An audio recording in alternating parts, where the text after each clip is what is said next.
day mga kabudget, welcome back to my channel. Okay, for today's video, so meron nag-comment sa akin kung pwede ko ba daw i-compare itong dalawang road bike na si Sunpeed Triton Anti-Reach Infinite. Ayan, so ngayon pag-usapan natin to yung dalawang road bike. Pero kung bago kayo sa akin channel, please like and subscribe my YouTube channel JMC Bike Check para updated kayo sa mga bagong parating dito sa atin sa Budget Bikes Cavite. Okay? At kung meron kayong request at kung meron kaming stock, sige, pag-usapan natin yan. So, umpisa na natin i-bike check o i-compare yung dalawang road bike na to.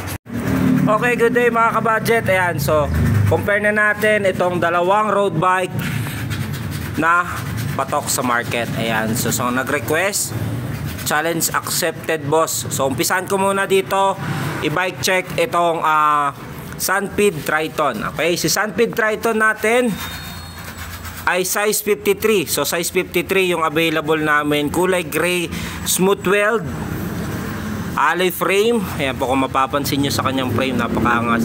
So gray po ito. Then meron siyang mga lining dito. So yung frame na nakalagay dito ay size 53. So size 53, good for ito sa mga 5'11 pataas, no? Ayan, so dito naman sa kanyang top tube, think mga nasa 53 o 50, mga ganun din to. Okay, dito sa top tube nya, dito nakalagay yung kanyang model na Triton. Okay, so dito naman tayo sa kanyang seat post. Ayan po, hindi siya quick release. Then ito ay 27.2, alloy na rin po ito kanyang seat post, naka box whip, pedal, stock pedal nya ay plastic, then ball bearing pa. Yung kanyang saddle naman ay Zeus. Ayan, so Zeus, yan pang road bike. O dito naman tayo sa kanyang drivetrain, no, o yung group seat nya. So ito, si Sunpeed Triton natin ay nakasensa reflex. So yung FD and RT nito ay nakasensa reflex, cell bearing, skirt type, pro wheel yung kanyang crank. Yan, 3450 2x, so reflex. Then yung kanya namang chain na ginamit dito ay SUMC. Ayan, SUMC 8-speed. So reflex, so bilangin na rin natin kung 8-speed to. So 1, 2, 3, 4, 5, 6, 7, 8. So ang kanyang sprocket ay cassette type. Bilangin natin kung ilang teeth. Check natin, no, para sure. Okay, so 11 to 28 teeth. Then cassette type, cell bearing, bottom bracket. Ang kanyang hub naman, yung brand ng kanyang hub, ayan, ay ball bearing Solon. Solon po yung kanyang brand ng kanyang hub. So cassette type, ball bearing po ito. Rim nito ay alloy na, Sunpeed na rin yung brand. Ayan, Hangzhou Rubber Factory yung kanyang gulong na ginamit dito. Size 700 by 25C. Ayan, so dito naman tayo sa kanyang harapan. Yung kanyang headset ay ball bearing din, Ginea. Then ito ay non-tapered, ano. So hindi ko sure kung anong size ng kanyang headset. So mas maliit ito sa 44. Okay, so ang naman stem nito ay Sunpeed din ng brand. Ayan, dito nakalagay 31.8. Ito yung size ng oversize. Pero ito nasa 90mm to. So drop bar nya ay round din. So yung STI nya Bripster Sensa Reflex. So 8-speed. Ito yung kanyang sa kanyang crank o yung FD. So dito naman yung kanyang sa kanyang RT, no? So lahat po yan ay papasok. So yung fork nito ay alloy na. Yung pinaka brakes nito ay naka rim brake. So caliper rim brake, yan po ay si Sunpeed Triton. Yung presyo niyan 16,200. Okay, dito naman tayo kay T-Reach Infinite. Okay, si T-Reach Infinite naman natin ay road bike size 48. So size 48 yung bike check natin. So ito ay glossy black with red color combination. So yung frame nito, ayan, so dito kung mapapansin nyo, dito sa kanyang top tube, dito yung kanyang model type na Infinite. Dito naman sa kanyang down tube, dito nakalagay yung T-Reach na brand nya, no? So dito naman sa set tube nya, dito nakalagay yung 48. Yung frame nito, no, may pagka-aero. Ayan, so aero. dito kasi sa baba, ayan, bilog yan dito, tapos may pagka dito. So parang pa-pyramid siya, no? Pero parang aero na rin yung kung tawagin. Okay, yung kanyang seat post naman ay aero type. So hindi siya quick release, so ma-adjust nyo talaga yan ng fit sa inyo ang bike fit. Sa kanya namang pedal, ayan, pedal nito ay bakal, sin ball bearing yan. So kanyang saddle naman ay Belo ang brand, no? Ayan, Belo. So T-Reach dito nakalagay, pero Belo po ito. Naman tayo sa kanyang drive train. So yung FD ay naka-brace on. Ayan, so Shmatch Empire Pro. Shmatch Empire Pro ay naka 2x 12 speed. So yung kanyang crank ay Halotech na. So Halotech BCD niya ay 110 34 50 teeth. Yan, din ito ay Haloy. Then ito ay Halotech na. Yan, kung mapapansin nyo, meron yung lagusan sa kabila. Okay, so yan, pag ganitong design ng kanyang bottom bracket, ayan po ay Halotech na. So brace on, 12 speed Empire Pro yung kanyang RD. So 12 speed po ito. So bilangin natin para sure, no? 1, 2, 3, 4, 5, 6, 7, 8, 9, 10, 11, 12. So 11 to 34 teeth.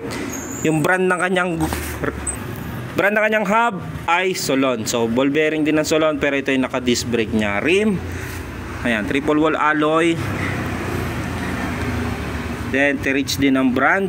Kanyang gulong ay Kenda 700 by 25C. So dito naman tayo sa kanyang head tube. Head tube niya ay ball bearing. Then ito ay ball bearing. Yung kanyang head tube ay tapered.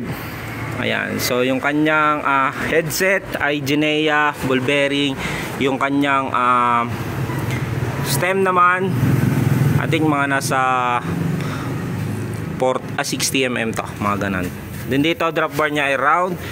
STI niya Bripster, ayan, Empire Pro Smatch. So 12 speed po ito.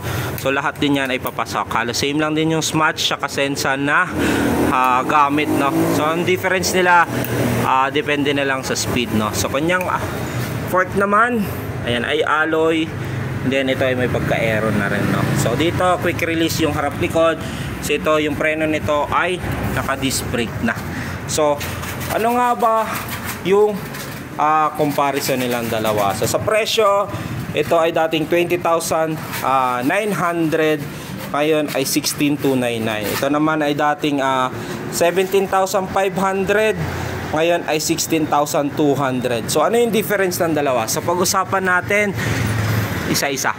Okay, yung seat post ng Sunpid Triton ay 27.2. So mas madali siyang hanapan, mas madali ka mag-adjust. O kung gusto mong mas mahaba pa dito sa stock nito, so mas madali mo siyang bilhan. Okay, so T-Reach naman, so ingatan nyo lang kasi medyo mahirap hanapin yung ganitong klase ng seat post. Halos karamihan ng seat post na aero ay mahirap. Okay, so dito naman sa kanyang pedal, so madali na lang yan, upgrade nyo na lang. So saddle niya ay Belo. Ito naman ay Zeus, no? Halos pa yun lang naman yan, pero ito ay Belo. Dito naman tayo sa headset o yung kanyang head tube. Sa head tube naman niya ay ito ay standard, no? Non-tapered. Ito naman ay tapered. Sa stem, halos pares lang na oversize, mas mahaba lang yung Triton. Drop bar, pares lang din na naka-round. So dito STI niya, ito ay Empire Pro 12 speed. Ito ay Sensa Reflex, ayan, 8 speed. So preno na lang ang may isa. Ay meron pa yung kanyang crank, pares na alloy, pero ito ay square type. Cell bearing, ito naman ay Halotech na rin, no? So ito Halotech 12 speed 11 to 34 teeth Empire Pro. Then ito naman Sensa Reflex 8 speed 11 to 28 teeth. Parehas na Solon ang kanyang hub. Rim pares alloy. Ito lang ay Hangzhou brand, China brand. Ito ay Kenda yung tire nya, 700 by 25C parehas. So sa kanyang FD, ito ay brace on. Ito naman yung Sunpid Triton, ito ay naka-clamp type. Okay, so pag-usapan natin yung preno. So yung pinaka-brakes nito, no? So merong advantage and disadvantage, parehas yan. So kung kayo ay naghahanap ng road bike na magaan lang para sa inyo, okay, so para sa akin, kung sagaan nyo babasihan, then yung kapit ng preno, lalo na kung kayo ay maglo-long ride na mainit o hindi umuulan. So, sasuggest ko sa inyo itong naka-caliper rim brake na si Sunpid Triton. For example, gagamitin nyo siya na magaan, maglo-long ride kayo na wag naman sana umulan o di kaya baha, no? Kasi ang advantage ng rim, mas makapit yan na preno nyo. Very accurate yung pinaka brake nito. Unless na bumaha, so halimbawa dito napasukan na yung pinaka rim niya o naabutan ng tubig, dito yung kanyang rim, no, yung pagkakapitan ng brake pad. So diyan po ay medyo dudulas siya. Dito naman tayo sa disc brake. So sa disc brake, so meron niyang kasing mga sukat, no. Sa disc brake, meron niyang sukat na 140, 160, 180, 200. So palaki ng brake, yung disc brake. Yan ay pakapit ng pakapit. So meron kasing 140, may nakikita ko niyang 140, no. So ito, stock nito ay 160 mm. Ayan. So 160 mm, medyo makapit na yan. Pero kung accurate yung pag-uusapan, medyo mas accurate itong rim brake sa pagkapreno niya. Okay, not unless kung papalitan nyo ito ng dual piston, siguro medyo makapit-kapit na siya. Okay, pero kung ang habol nyo ay magaang road bike, dito kayo sa Sunpid Triton. Pero kung gusto nyo yung performance ng disc brake, ayan po, dito kayo kay T-Reach Infinite. May ano lang yung disc brake, no? Pag medyo madumi na to, medyo maingay na yung pagpreno nyo, medyo may lagitnit. Ayan, yun yung isang disadvantage ng disc brake, medyo maingay compare mo sa rim brake. Ayan, kasi ito rubberized, so makapit yan, no? So dito sa dalawa halos wala akong mapipili, no? Pero kung ako ay maglo-long ride, siyempre ang gagamitin ko ay yung mas magaan. So dito ako sa Sunpid Triton. Pero kung kayo naman ay yung nag-rides lang din at papakondisyon, so dito kayo kay T-Reach Infinite, kasi difference ng bigat niyan ay magkaiba. So ito ay nasa 12.8, ito ay nasa 10.5 si Sunpid Triton. Ayan. So malaking bagay din yung weight difference nilang dalawa. So parehas lang din na 16,000. Yung Sunpid Triton 16,200. Yung cash pick up no previous niya ay 14,500 dito sa atin sa Budget Bikes Cavite. Ito T-Reach Infinite 16,299 cash pick up no previous 14,999. Okay? So yan po yung comparison nitong dalawang road bike na patok sa market. Okay, so thank you and God bless. So challenge accepted. Comment down below kung saan sa dalawa yung nagustuhan yung road bike na fit para sa inyo.